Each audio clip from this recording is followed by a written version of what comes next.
Assalamualaikum warahmatullahi wabarakatuh. Jumpa kembali dengan catatan Syafiq Hasim.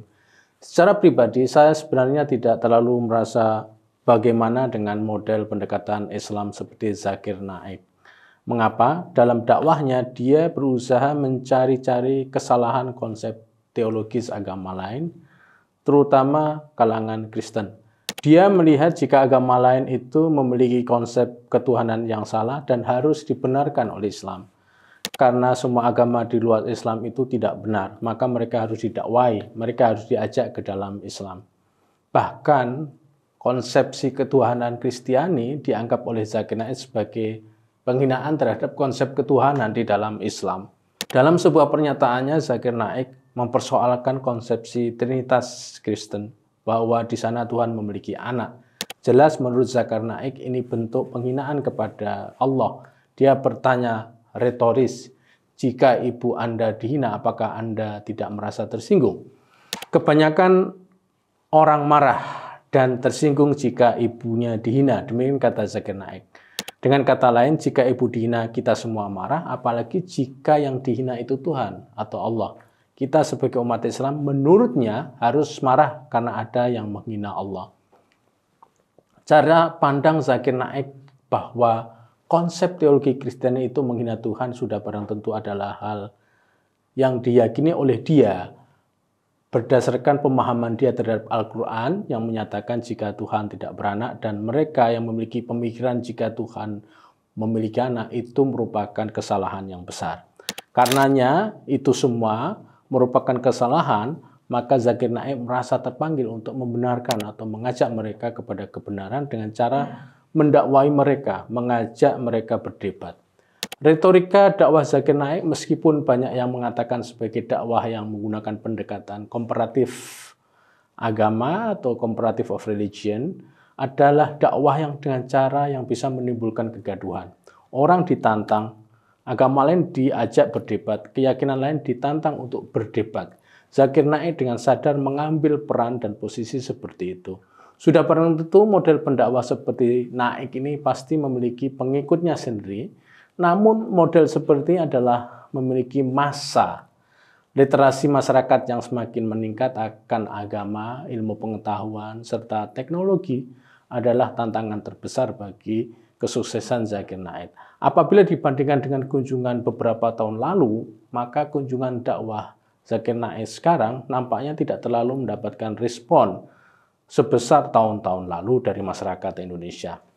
Bahkan Zakir Naik juga mulai mengalami penolakan sebagaimana yang terjadi di Malang.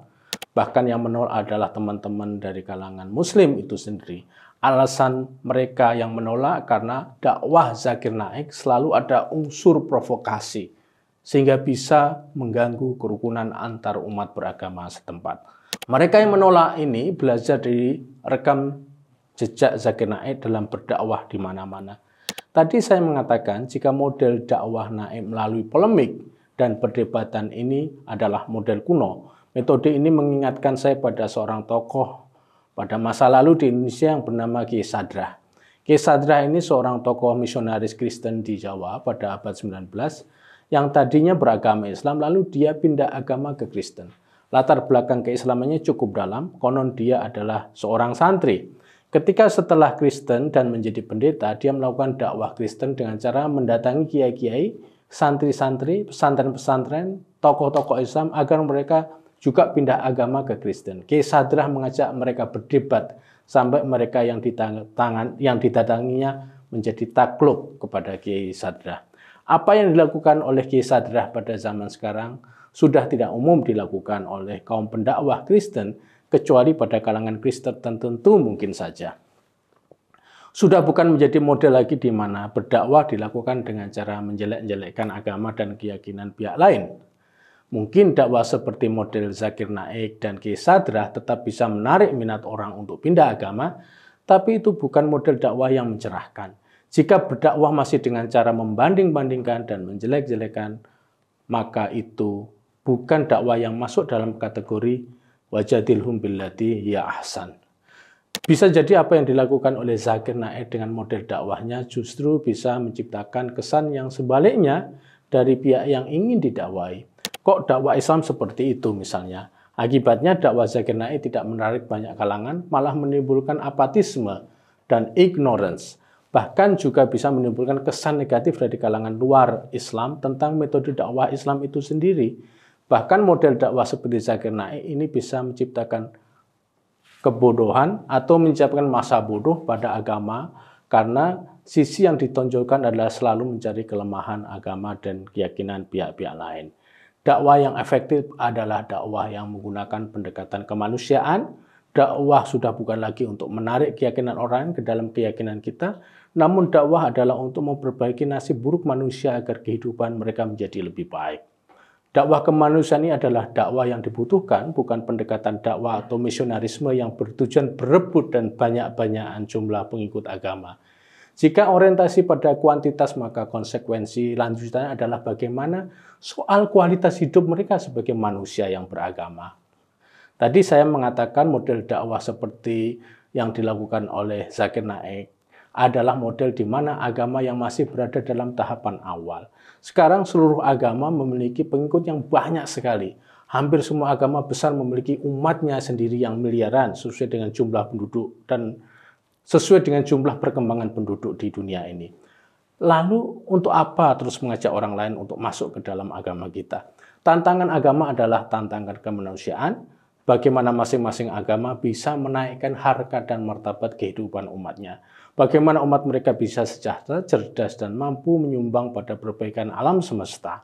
Dalam konteks ini mereka, kalangan filantropis dunia misalnya, memberikan bantuan pada korban perang, korban bencana alam, dan lain sebagainya di Palestina, Afrika, dan di mana saja. Mereka para pejuang lingkungan dalam berdakwah adalah bagaimana umat beragama ini bisa menyumbang pada perbaikan climate change dan perbaikan kerusakan lingkungan hidup. Model dakwah apa yang bisa menghentikan peperangan, menghentikan pembalakan hutan, menghentikan eksplorasi sumber daya alam, dan masih banyak lagi. Model dakwah apa yang bisa dilakukan agar Amerika dan Israel tidak terus mendukung dan melakukan peperangan yang mengorbankan banyak nyawa manusia di Gaza dan Palestina. Apakah model dakwah Zakir Naik bisa melawan agresi Israel yang semakin eksesif dan brutal? Saya yakin tidak. Era dakwah sekarang harus berorientasi operasional dan skillful. Ini dalam bahasa strategi dakwah disebut dengan dakwah bilhal atau dakwah dengan mencontohi dengan tindakan yang baik. Sebagai catatan, model dakwah Zakir Naik yang menggunakan model merendahkan keagamaan itu lambat laun akan tamat. Dakwah masa sekarang dan masa depan itu berorientasi pada penyelamatan kemanusiaan, bukan memperbanyak umat beragama. Demikian, wassalamualaikum warahmatullahi wabarakatuh.